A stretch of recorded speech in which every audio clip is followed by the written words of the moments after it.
Chris Wallace is joining us here on set in Miami on what we just heard. I see you writing things down, Chris. What struck you? Well, the line that if the Republicans don't vote for witnesses, this will be the greatest cover-up since Watergate. The president's acquittal will be meaningless because it will have been a sham trial. And then when the truth comes out later, according to Senator Schumer, then every Republican who voted against witnesses is going to have to answer for it.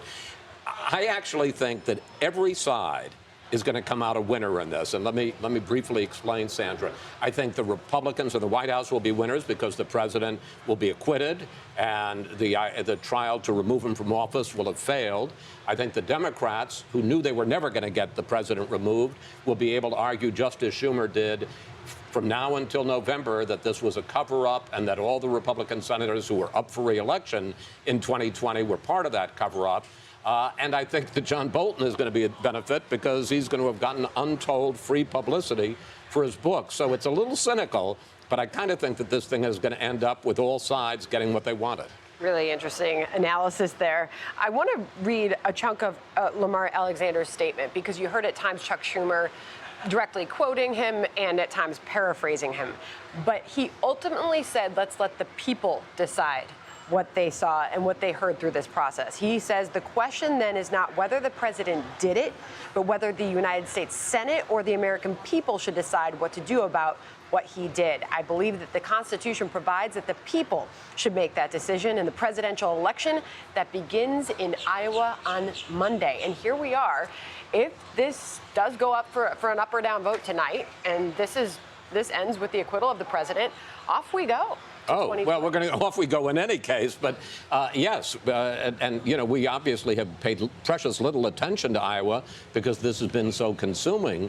But once this trial is over, the political world's vision and attention is going to shift to Iowa, and then a week later to New Hampshire.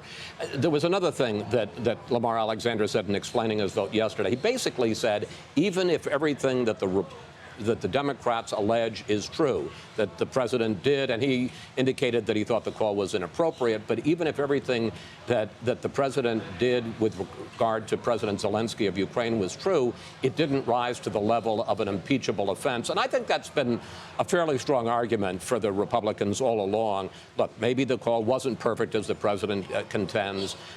Maybe, you know, he shouldn't have been asking for political help or investigating the Bidens. But do you really want to remove a president? And this gets to Lamar's second point.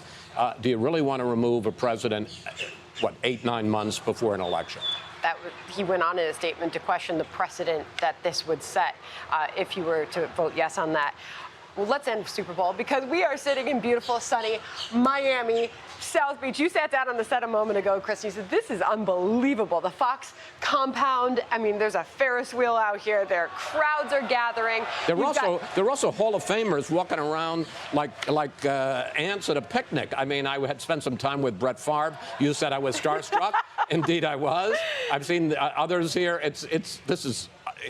Let me just say, what a great place to cover the impeachment trial in Washington and the Iowa caucuses from South Beach, Miami. Watch out. Terry Bradshaw's walking on Joe Montana. As you said, we were in the tent. I turned around, and there was Brett Favre. Chris Wallace gets up. You were a little starstruck. It was fun to see that. Well, you know a lot of people. But anyway, that's the crowd noise you hear is Fox Sports has their setup next to us. A lot of energy on the ground here in South Beach. And it was great to catch up with you, Chris. Great to catch up with you. Who's your pick for the Super Bowl, by the way? I'm picking Kansas City. I don't have any. I think it's going to be a very close and exciting Super Bowl. I think Patrick Mahomes is the single most dynamic and exciting player in the NFL right now. And I like Andy Reid, and he hasn't won a Super Bowl. And he's the winningest coach who hasn't won a Super Bowl. So I'm Kansas City. A lot of people who aren't Chiefs fans want the Chiefs just because of Coach Reid. They want that win for him. Great to see you. Great to be here. Thank you, Chris. Enjoy Miami.